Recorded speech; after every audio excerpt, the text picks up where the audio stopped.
amor,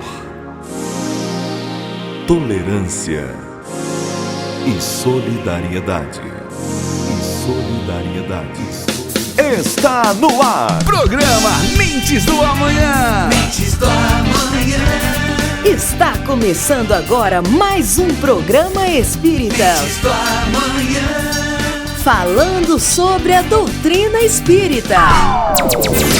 Doutrina de amor e luz, ciência, fé e consolação, prometida a dois Através do rádio, nós espíritas queremos levar até os seus lares mais um pouco sobre a mensagem de Cristo à luz da doutrina espírita e o esclarecimento sobre a nossa vida aqui na Terra e a outra vida no mundo espiritual. Pai é Deus e sois vós a família universal.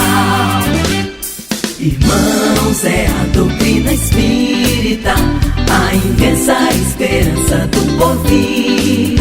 Marchai ao clarão da luz bendita e nascer e renascer, amar e progredir.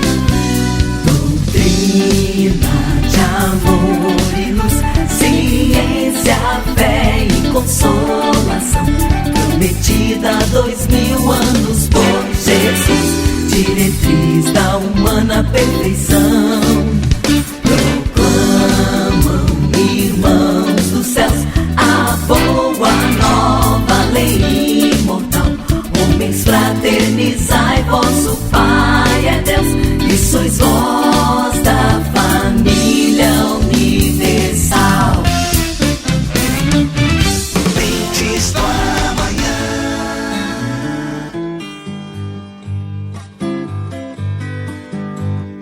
Uma passagem interessante sobre a vida de Chico Xavier é aquela que ele fala sobre o remédio ensinado por sua mãe em uma das visões recebidas. Sua vida estava tumultuada, trabalhava excessivamente, escrevia mais ainda, ajudava as pessoas e mesmo assim era maltratado pela zombaria de muitos.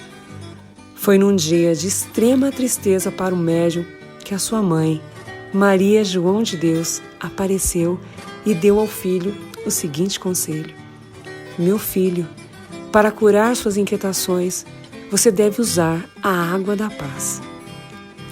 Depois de procurar em várias farmácias e também na capital, Chico nada encontrou. Em uma aparição da mãe, Chico contou a ela seu insucesso em encontrar o remédio. Ela, sorrindo, disse que ele poderia encontrá-lo dentro de casa. Bastava que enchesse a boca com um pouco de água e a conservasse ali, enquanto alguém lhe fizesse alguma provocação. Deveria conservá-la na boca, banhando a língua, enquanto persistisse a vontade de responder ao provocador. E assim, passou Chico a fazer uso desse remédio em vários momentos da sua vida. E a água da paz, mantida na boca, evita a resposta impensada, evitando assim transtornos futuros.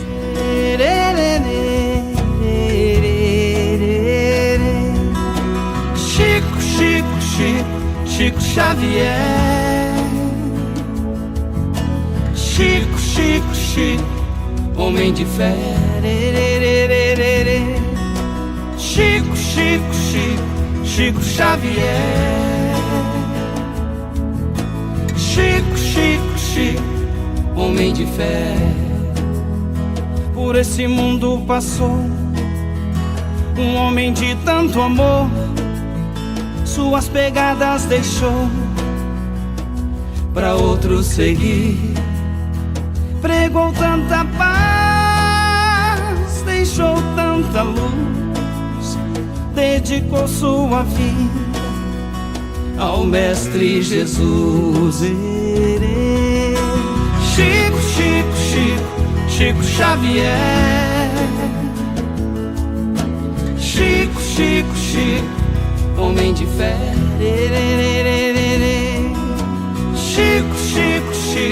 Chico Xavier. Chico, homem de fé.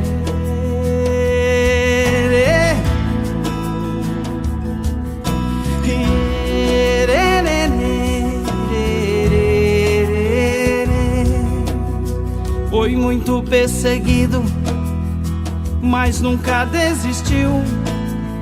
Seu amor foi maior do que a dor que sentiu. Quantos desesperados em sua porta bateram, suas mãos cheias de amor ele sempre estendeu. Chico, Chico, Chico, Chico Xavier. Chico, Chico, Chico, homem de fé. Chico, Chico, Chico, Chico Xavier. E agora vocês vão ouvir as palavras de Orson Peter. Meus amigos, que satisfação estar novamente aqui pelas ondas da Web Rádio, sempre valorizando a coluna O Livro Espírita, este manancial rico de luzes, de esclarecimentos, que orientam a nossa vida, nos ajudam a compreender os desdobramentos e desafios que a caminhada vai apresentando. E desta feita quero falar sobre um grande livro da literatura espírita, da conhecida médium Ivone do Amaral Pereira.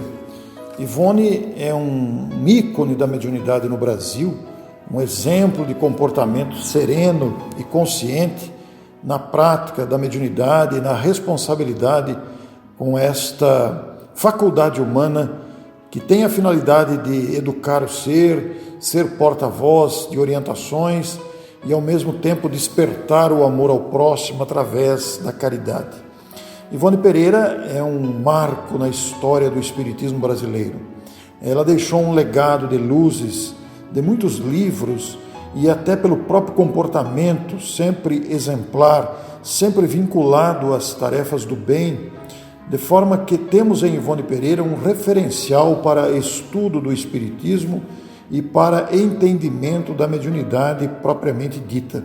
Seja pela experiência pessoal da médium, que foi uma mulher bastante sofrida do ponto de vista social, uma mulher que enfrentou desafios, que enfrentou e alijou ao próprio comportamento, absorveu ao próprio comportamento um perfil de bastante renúncia, de bastante entendimento, de dedicação e principalmente de humildade.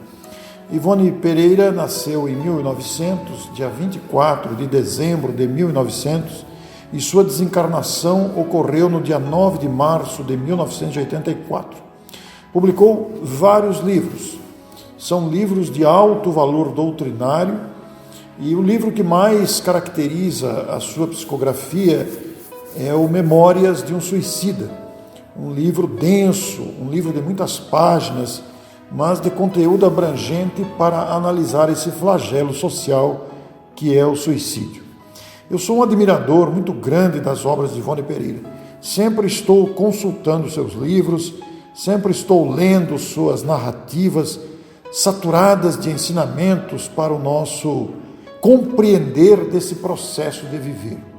Suas orientações são muito lúcidas, ela que também era médium receitista, ela que também atendia centenas de correspondências de pessoas que lhe escreviam, pedindo orientações sobre a saúde, pedindo orientações sobre os grupamentos mediúnicos, sobre a própria mediunidade. Ivone correspondeu-se com muitas pessoas. Eu mesmo tive a felicidade de me corresponder com a citada médium, personagem sempre presente nas páginas da revista O Reformador, e com esses livros substanciosos, expressivos, que muito enriquece a literatura espírita mediúnica brasileira. E entre seus livros há preciosidades, como a trilogia que fala de suas próprias encarnações passadas, o Nas Voragens do Pecado, o Cavaleiro de Lumières, o Drama de Bretanha, mas ela também deixou os fabulosos Recordações da Mediunidade e Devassando o Invisível.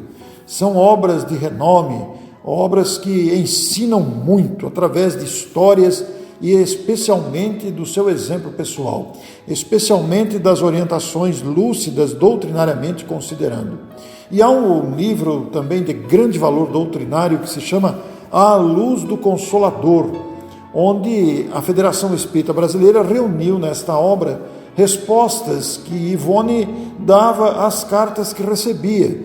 Eram respostas que ela oferecia às pessoas que lhe consultavam sobre assuntos variados, e ela normalmente respondia pelas páginas do Reformador, assinando inclusive com o pseudônimo de Frederico Francisco. E antes da sua desencarnação, a Federação Espírita Brasileira reuniu esses artigos publicados por mais de 30 anos nas páginas do Reformador, nessa obra que recebeu o título À Luz do Consolador. É uma obra valiosíssima, repleta de esclarecimentos doutrinários, repletos de orientação. São artigos muito densos, são artigos de profundidade que explicam os desafios enfrentados pela maioria das pessoas. Esse livro, À Luz do Consolador, é minha obra preferida.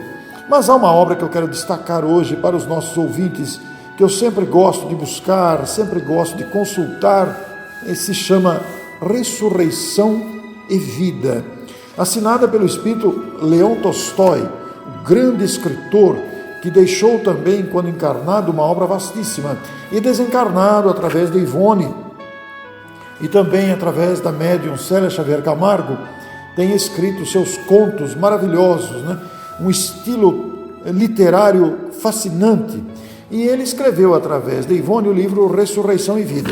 É um livro que contém 8 capítulos, mas são capítulos maravilhosos.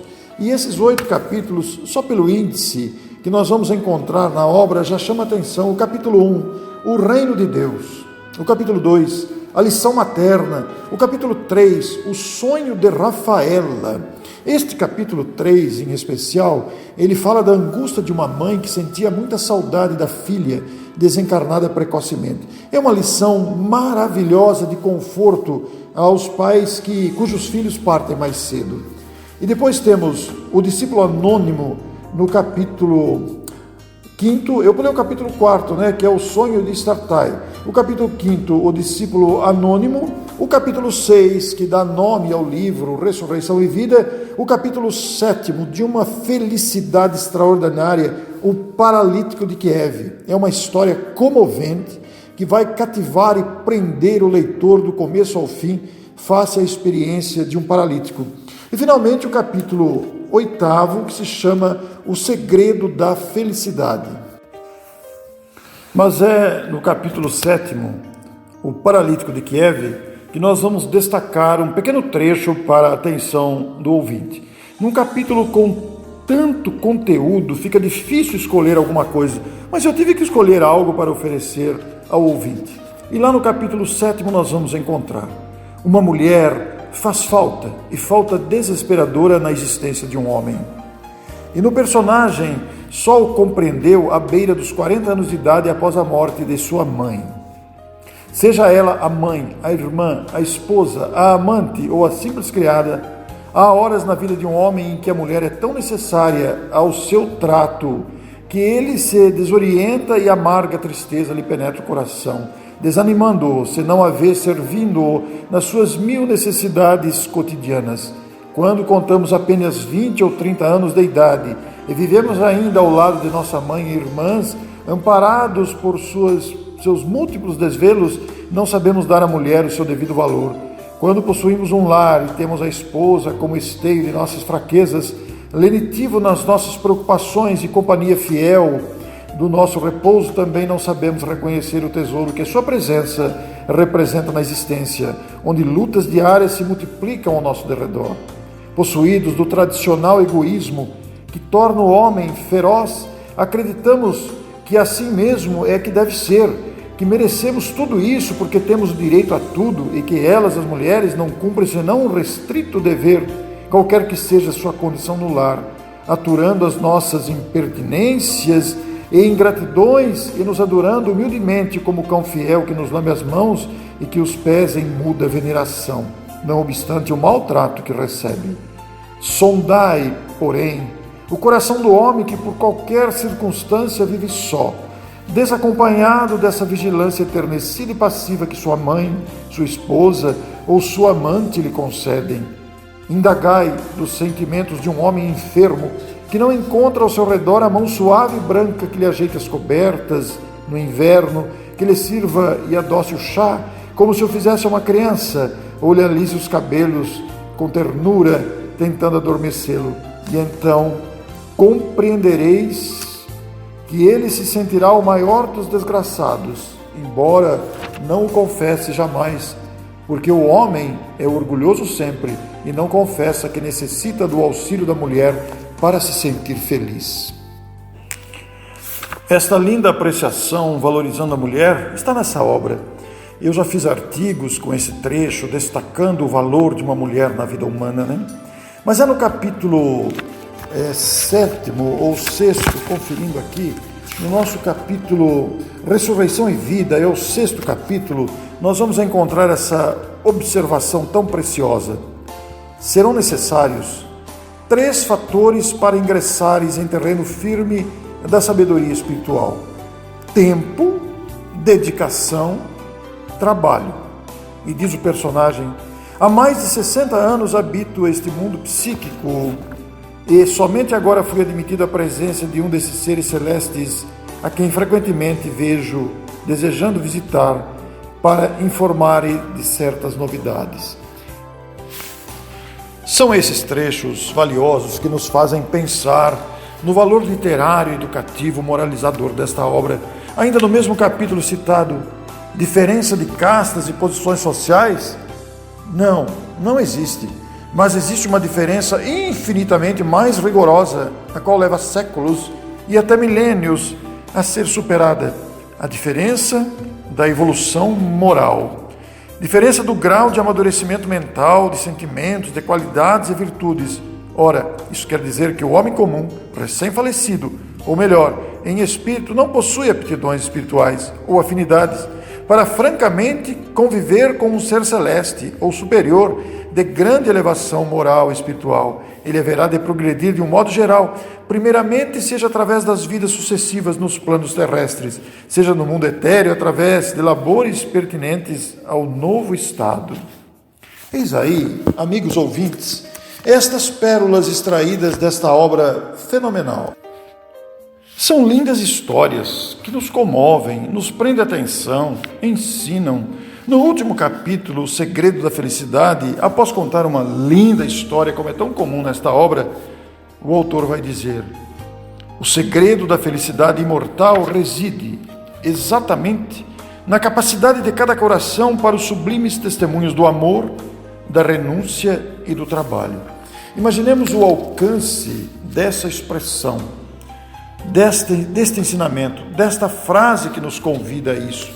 Portanto, eu quero convidar o ouvinte a procurar esta obra. É uma obra antiga, é uma obra já de muitos anos. Ela foi lançada em 1900, vamos ver aqui a data do prefácio desta obra que tenho em mãos aqui. Em 1964, o seu prefácio. Possivelmente foi lançada logo em seguida, em 64, 65, assinado o seu prefácio pela própria Ivone Pereira, uma obra valiosíssima que nós queremos trazer ao estímulo do leitor, para que o ouvinte atento a este programa que valoriza uma obra espírita, procure esta obra. Ela será encontrada facilmente. Ela está editada, não está esgotada pela Federação Espírita Brasileira que a editou. Ela normalmente pode ser encontrada em sebos, em bibliotecas, em livrarias, porque se trata de uma obra inesquecível. Eu não estou exagerando. Se o nosso ouvinte procurar realmente por esta obra, Ressurreição e Vida, assinada pelo espírito Leon Tolstói, na psicografia da grande médium Ivone do Amaral Pereira, se defrontará com um conteúdo riquíssimo de conhecimento, de esclarecimento, que vão motivar a vida do leitor para uma nova postura, uma postura de equilíbrio, mas também uma postura de busca desses ensinamentos que nos fazem valorizar a vida, desses ensinamentos que trazem ao nosso coração a motivação para vencermos as imperfeições que ainda carregamos. E a própria Ivone do Amaral Pereira vai declarar na sua introdução que este volume será a contribuição do meu amor às comemorações do centenário do Evangelho segundo o Espiritismo, organizado por Allan Kardec sob a orientação dos espíritos prepostos pelo Senhor para a reeducação da humanidade. Beneficiária que sou desse compêndio admirável, em suas páginas encontrando roteiro generoso para os trabalhos de reabilitação espiritual que me cumpriu. Aqui deponho o meu testemunho de respeito e veneração às sábias entidades que o inspiraram e à memória de Allan Kardec, o nobre codificador do Espiritismo. Por nossa vez, o estímulo ao ouvinte atento para que leia e conheça essa inesquecível e valiosa obra, Ressurreição e Vida, edição da Federação Espírita Brasileira, de Ivone do Amaral Pereira. Muito obrigado a você.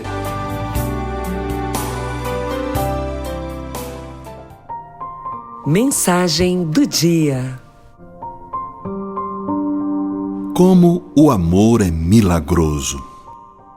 Por ele, você vai às mais profundas raízes dos sofrimentos, seus ou dos outros, e deles extrai ensinamentos. O amor injeta nos domínios da dor uma energia superior que os abala. O amor cobre a multidão dos pecados, disse Jesus. Mesmo onde não se apresentam saídas, onde as soluções estão distantes e a paz impossível, o amor, por ser amor, consegue fincar posições e desloca os argumentos do ódio. As falsas razões que alimentam as descrenças e as desavenças. Irradie amor e a felicidade virá até você. O amor que você tem é o maior poder que possui. Mensagem do livro Paz Todo Dia, de Lorival Lopes. Convido você à prática do amor. Sorria mais, abrace mais, doe mais, ame mais. Então mude, perdoe, escute, sintonize nas ondas desse amor. Tudo que tem a mão de Deus é amor. Momento de refletir. Olá, amiga, olá, amigo. Seja muito bem-vinda, seja muito bem-vindo aos comentários do Livro dos Espíritos do Mentes do Amanhã. Meu nome é Alan Martins, eu sou da cidade de Ribeirão Preto, onde frequento o Grupo Espírita União Fraterna. Nasci e fui criado numa cidade aqui muito próxima de Ribeirão Preto, também no estado de São Paulo, São Joaquim da Barra, onde durante minha infância, minha juventude, frequentei a União Espírita Bittencourt Sampaio. E desse tempo, ou seja, há mais de 20 anos, comecei a participar de um projeto junto com amigos, principalmente da cidade de Ipuã, da cidade de São Joaquim da Barra, um projeto denominado Mentes do Amanhã, que era um jornal inicialmente de circulação na comunidade espírita regional, depois se tornou um blog e hoje nós aproveitamos todas as possibilidades e potencialidades das redes sociais e da internet para levar a divulgação da doutrina espírita para você. E hoje nós iniciamos uma nova etapa do Mentes do Amanhã, que é essa série de vídeos, de comentários às questões do Livro dos Espíritos, né? O Livro dos Espíritos, para falarmos corretamente. E nesses comentários nós vamos trazer para você, da forma mais simplificada possível, mais didática, a essência da doutrina espírita. O Livro dos Espíritos é uma das obras básicas da codificação e, conforme você vai poder perceber, o Livro dos Espíritos é dividido em 4 partes e cada uma dessas partes representa uma outra obra da codificação. Melhor dizendo, tem muita relação temática com as demais obras da codificação. Então você tem, por exemplo, lá o livro 3, que guarda íntima relação com o Evangelho segundo o Espiritismo, o livro 4, Céu e Inferno, o livro 2 é o livro dos médiuns e o livro número 1 com a Gênese. E por falar em livro 1, a primeira pergunta está relacionada ao livro 1.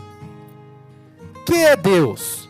Kardec perguntou aos espíritos. O que significa Kardec perguntou aos espíritos? Será que ele perguntou para um espírito? Será que ele perguntou para vários espíritos?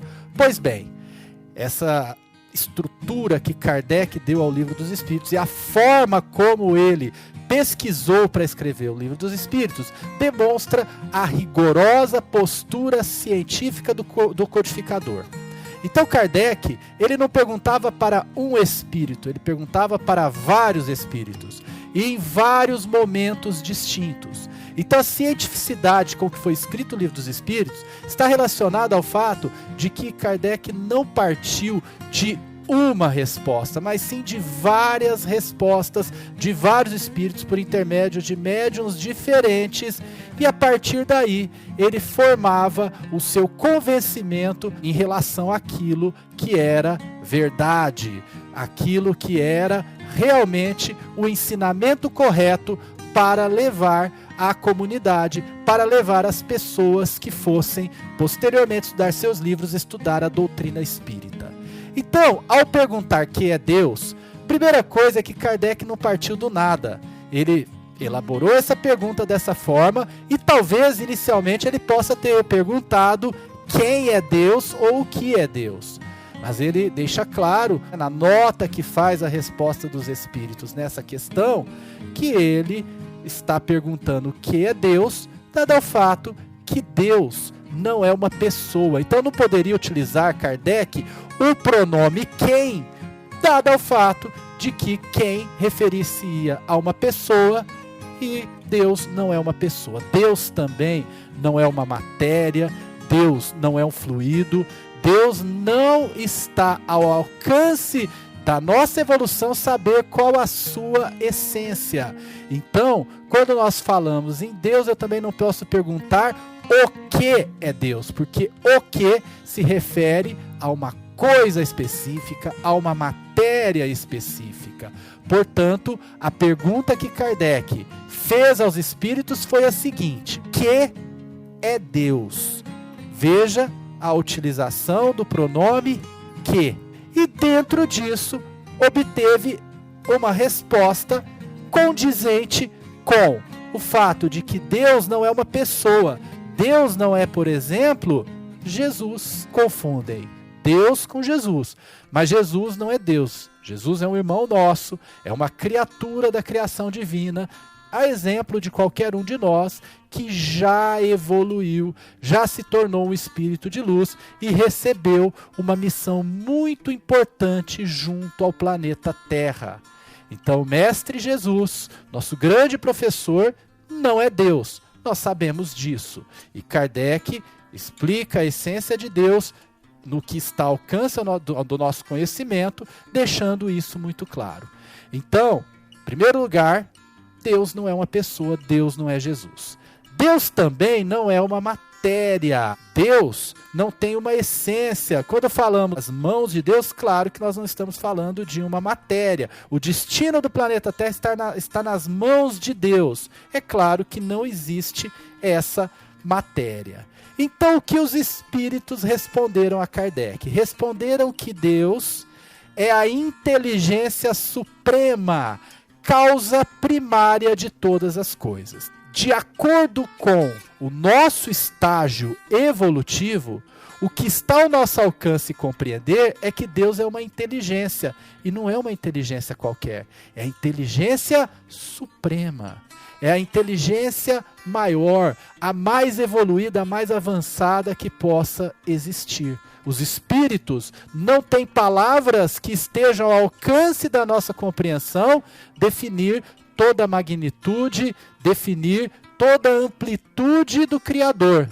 Mas, por falar em Criador, os espíritos, além de dizerem a Kardec que Deus é a inteligência suprema, também disseram que é a causa primeira de todas as coisas. Então, não significa que tudo que acontece na nossa vida, no plano terreno, no mundo espiritual, é Deus que está no momento fazendo. Mas significa que Deus é a primeira causa de tudo. Daí falarmos que o Pai é o Criador. Aliás, por falar em Pai, nós nos referimos a Deus como Pai, mas poderíamos nos referir como Mãe, porque Deus não tem também sexualidade. Deus não é homem, não é mulher.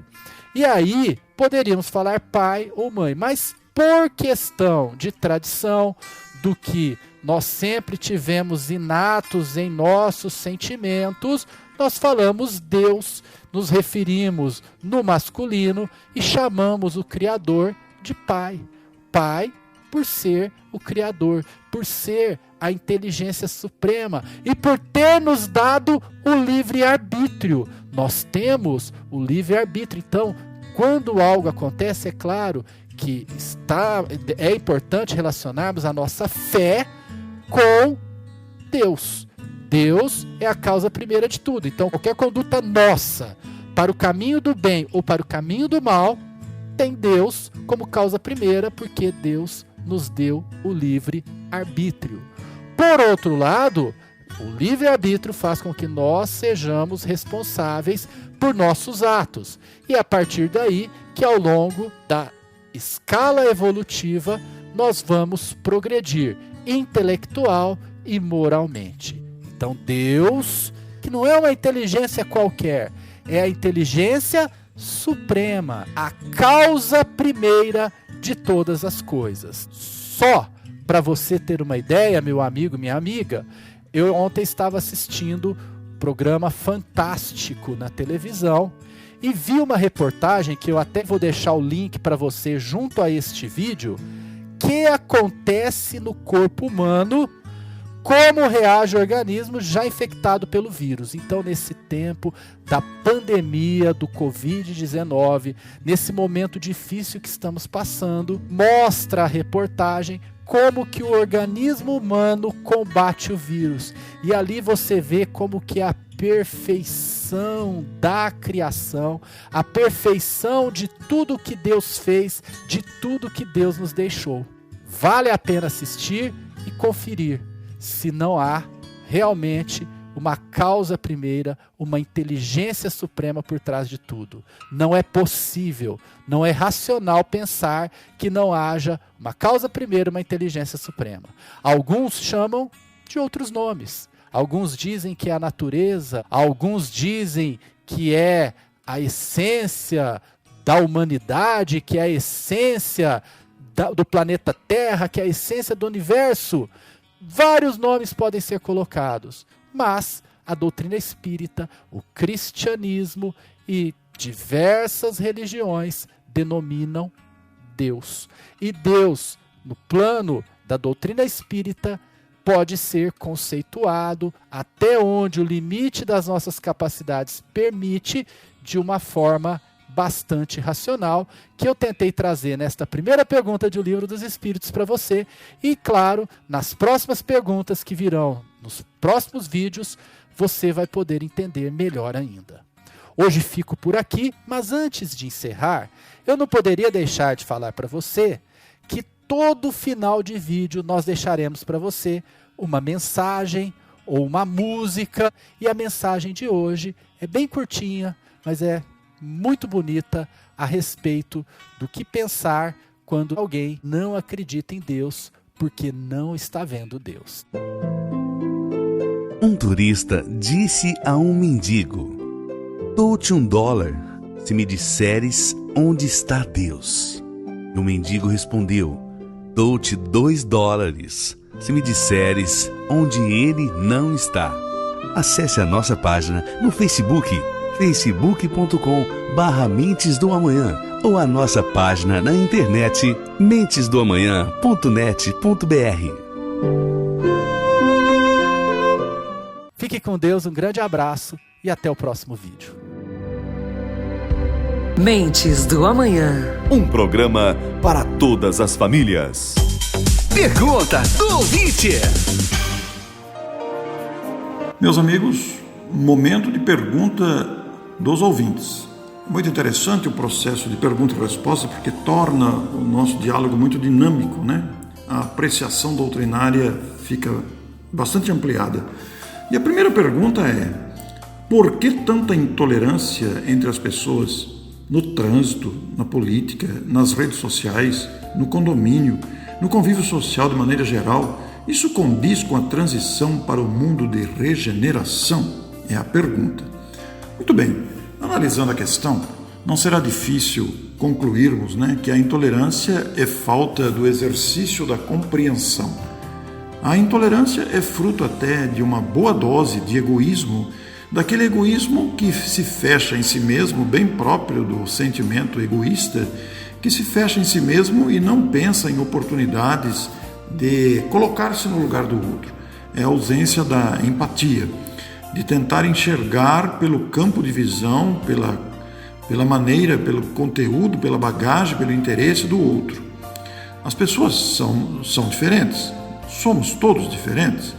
Há uma diversidade muito grande de interpretações, de entendimento das questões, de aceitação das coisas, mas ao mesmo tempo em que há tudo isso, há também muita rebeldia, muita indiferença, muita omissão e uma boa dose de egoísmo, Então essa intolerância que se verifica muitas vezes no trânsito, a pressa de o desrespeito à sinalização, a corrupção na política tão comum no Brasil, tudo isso que tem indignado a população brasileira, E os ataques e disputas nas redes sociais, como está embutido na pergunta, e mesmo a impaciência e a intolerância dentro do condomínio, no convívio social, tudo isso advém da ausência de respeito que devemos uns pelos outros.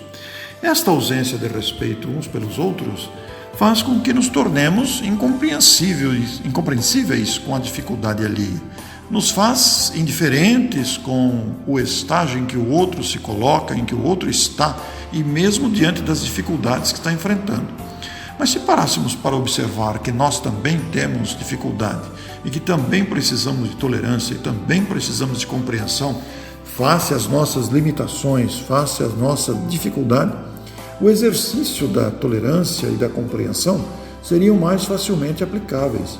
Esta intolerância existente nos relacionamentos é fruto, sim, do estágio medíocre, moralmente falando, que ainda nos situamos.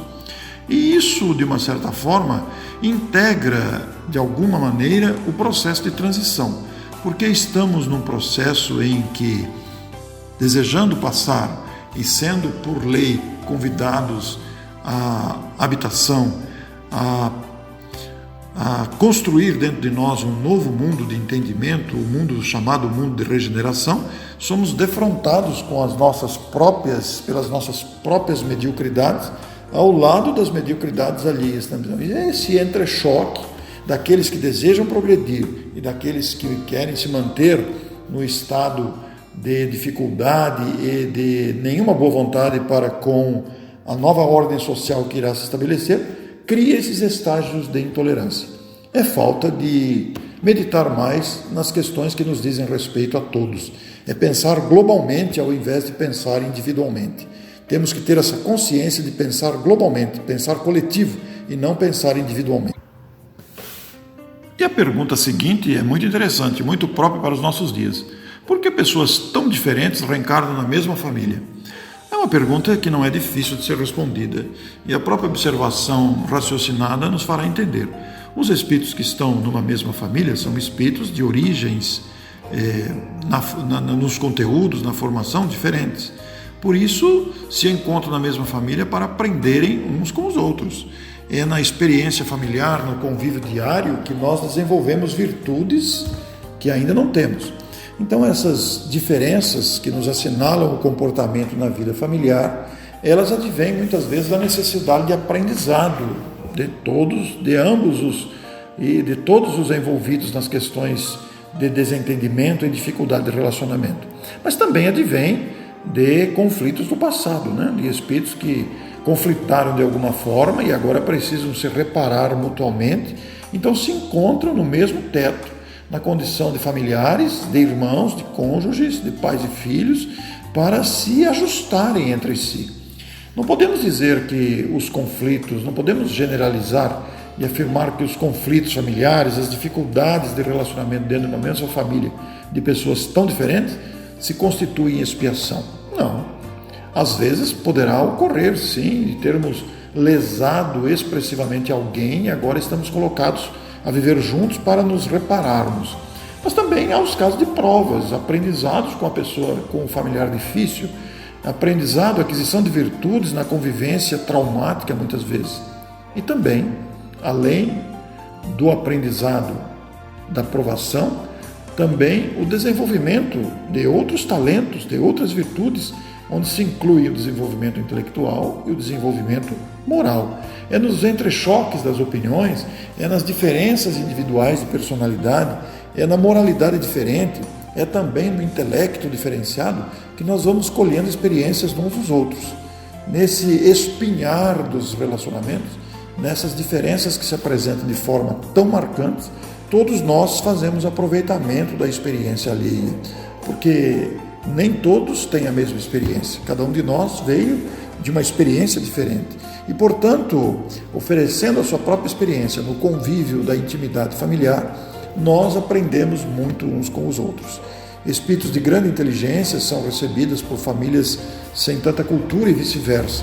Espíritos boníssimos, às vezes, são recebidos em famílias moralmente comprometidas ou vice-versa, para que todos aprendam uns com os outros e, igualmente, exerçam a aquisição de virtudes como a paciência, a tolerância, a fraternidade, que é o objetivo maior de viver.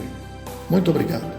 Ei, quer saber mais? Então mande sua pergunta pelo WhatsApp 16 99400 5767.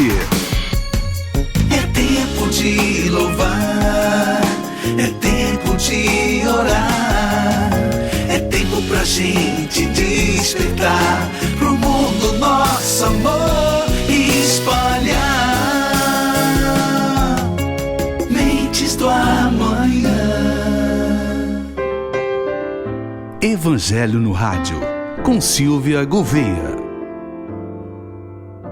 Olá, ouvintes, que Jesus nos abençoe. Aqui quem fala é Silvia Gouveia. Estamos iniciando o programa Espírita Mentes do Amanhã. É o Evangelho com você, estreitando laços, chegando mais próximo, trazendo Jesus para os nossos corações. Silvia Gouveia, trazendo a introdução, iniciando o estudo do Evangelho com o jornal, agora no rádio, Mentes do Amanhã. O Evangelho segundo o Espiritismo, o estudo organizado, criado por Allan Kardec, o nosso professor Hippolyte Léon Denisard Rivaio.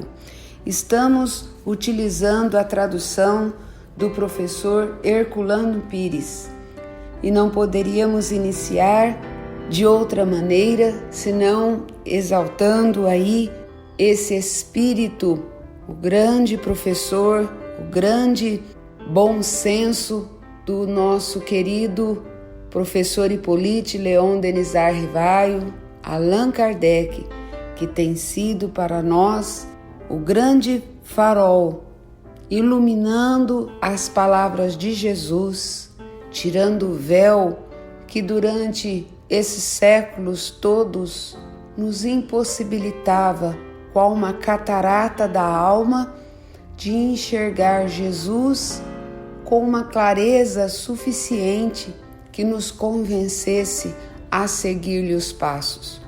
Como se disséssemos lá no monte e durante a sua passagem na terra, o que diz esse homem? O que está dizendo ele? Como assim? E Kardec então vem nos tornar mais claro as palavras do Cristo, de forma a nos convencer a ser Ele nosso Mestre e Senhor, a seguir pelo seu caminho, por ser Ele a verdade e a vida para nós.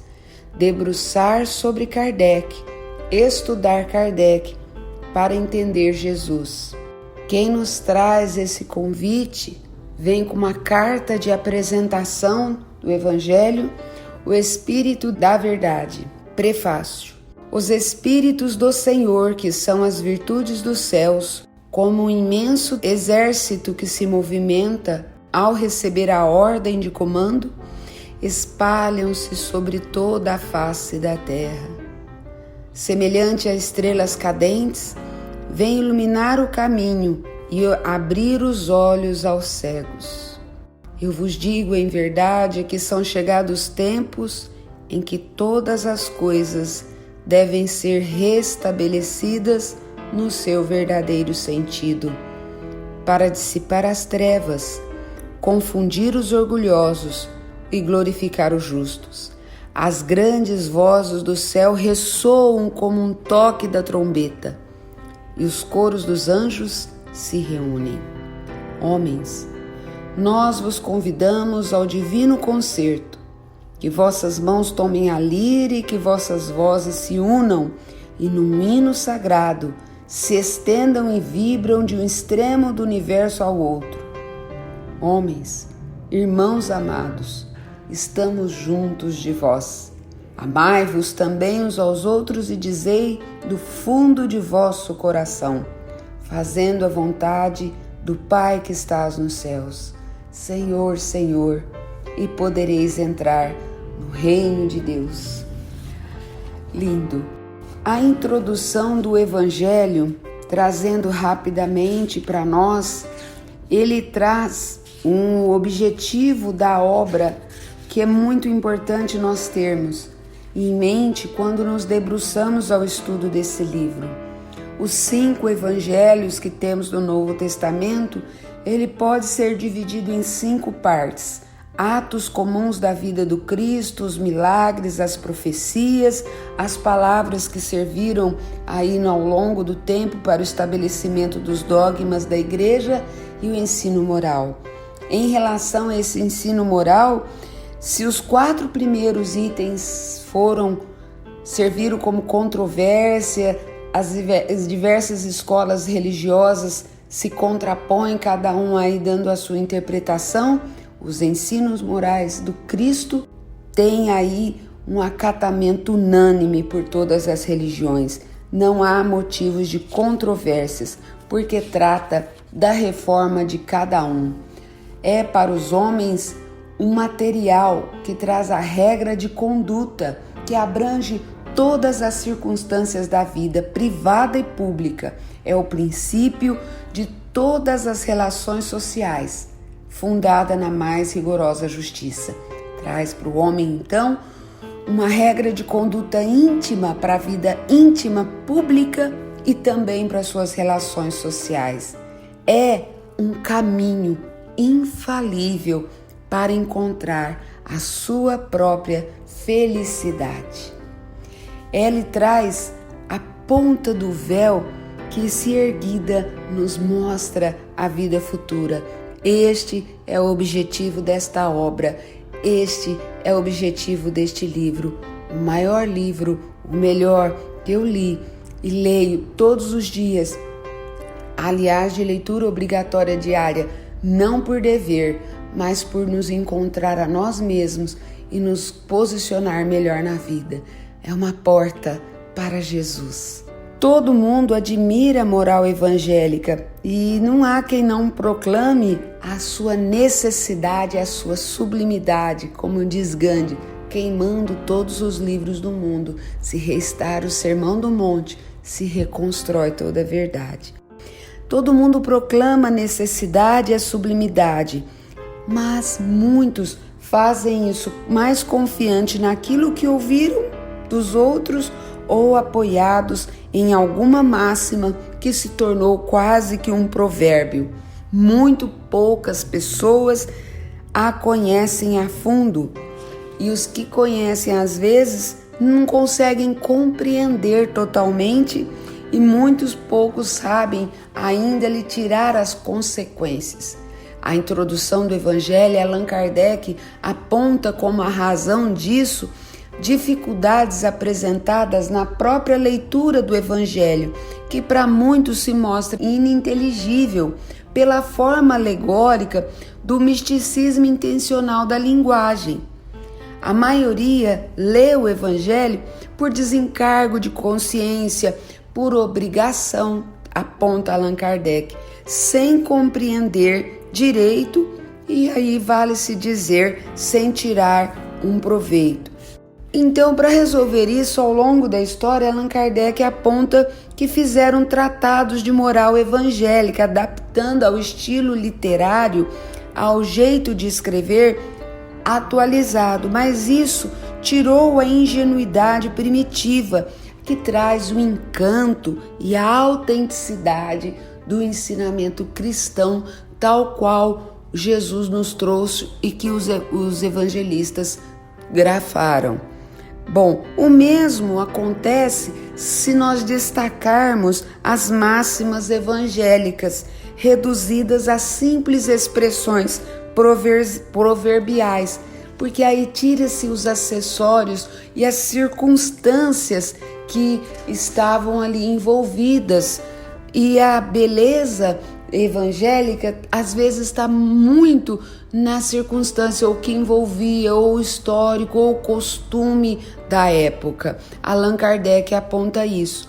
Para evitar os inconvenientes, o que Allan Kardec fez? Nesta obra, no Evangelho segundo o Espiritismo, ele trouxe os trechos que pode constituir um código moral universal, sem distinção de cultos. Qualquer religião pode estudar o Evangelho como um código moral. Você não vai encontrar a cronologia como se fosse assim, uma sequência de datas ou de fatos remontados, como a humanidade tentou resgatar. Ele agrupou por ideias de pensamentos para tentar nos conduzir na construção de um entendimento da ideia cristã, de forma que vai nos modificando o nosso pensamento milenar constituído, de forma que cada assunto ele vai agrupando por versículos em todos os evangelistas, vai agrupando por temas de forma a construir o nosso pensamento, modificando a nossa moral, evitando repetições desnecessárias. Ele traz aí como que foi construído os comentários. Tem os versículos bíblicos e os comentários dos espíritos. E aí ele traz o controle universal dos ensinos dos espíritos. Porque um homem pode se enganar. E a autoridade da doutrina dos espíritos vem de mais de 1000 grupos diferentes, de médiuns que não se conhecem, que não se comunicam, ao mesmo tempo, de diferentes lugares, dizendo a mesma coisa. Então, o primeiro controle que ele fala é o controle do bom senso, o controle da razão. Quando se recebe uma coisa que se contraria à ciência, à razão, ao bom senso, se abandona de pronto, não se divulga e esquece-se, porque os espíritos, entre os espíritos, tem os pseudo-sábios, os presunçosos, ele próprio nos adianta. Tem os vulgares, os que não sabem mais do que os homens, os presunçosos, falsos sábios, que creem saber aquilo que não sabem, os sistemáticos, que tornam suas próprias ideias pela verdade, e os de ordem mais elevadas, que são completamente desmaterializados, totalmente libertos das ideias e preocupações terrenas. Tem também os embusteiros, que não têm escrúpulos para esconder atrás de nomes emprestados. Por isso que precisamos ter o controle da razão e do bom senso. E nós podemos ser enganados, lembrando que os espíritos nada mais são do que os homens que estiveram na Terra. Por isso que Kardec nos alerta na introdução que a qualquer tempo nós temos que trabalhar em grupos, em conjuntos, para ter análise de coisas que vêm de outros lugares, de outras regiões, porque um homem pode ser enganado, mas uma multidão não. Nenhuma inverdade vai ser introduzida assim no espiritismo com facilidade, porque pode chegar numa região, mas nunca em todos os lugares. Vai sendo absorvida, acabada ali naquela região e a verdade global acaba com aquilo. Leia o Evangelho, vamos ouvir esse programa de rádio que vai iluminar as suas consciências e encontrar Jesus na sua plenitude. Muito obrigada. Ouça agora Grupo Semearte. Deixa a sua luz brilhar você. Deixa a sua luz brilhar você. Você é a fonte, você é a ponte, para que essa luz possa resplandecer. Deixa a sua luz brilhar você. Deixa a sua luz brilhar você. Você é a fonte, você é a ponte, para que essa luz possa resplandecer. Você é mais, é capaz de realizar todos os seus sonhos e fazer pra valer esse amor acontecer. Você é mais, é capaz de realizar todos os seus sonhos e fazer pra valer esse amor acontecer. Deixa a sua luz brilhar você. Deixa a sua luz brilhar você. Você é a fonte, você é a ponte, para que essa luz possa resplandecer. Deixa a sua luz brilhar você. Deixa a sua luz brilhar você. Você é a fonte, você é a ponte, para que essa luz possa resplandecer.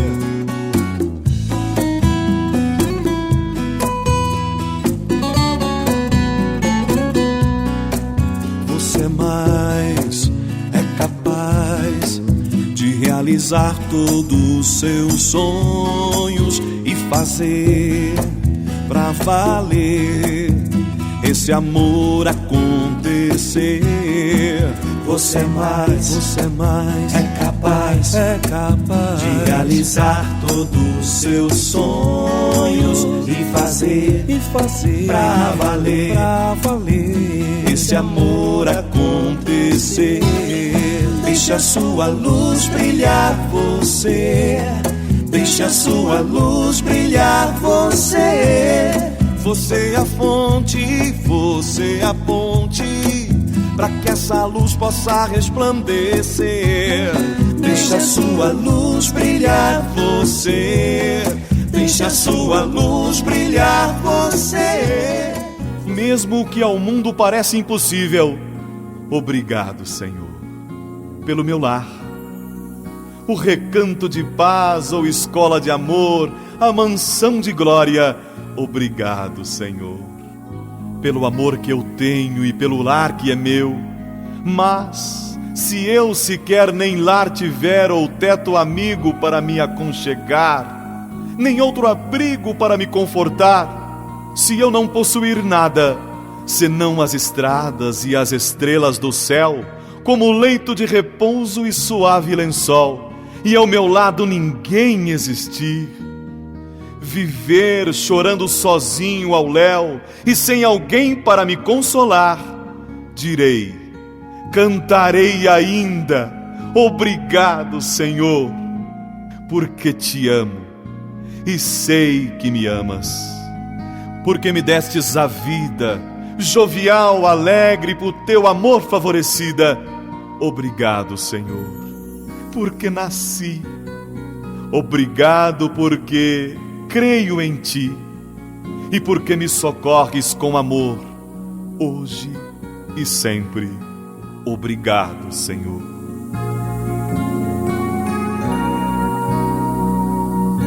Termina agora mais um programa Mentes do Amanhã. Deus abençoe e até o próximo programa.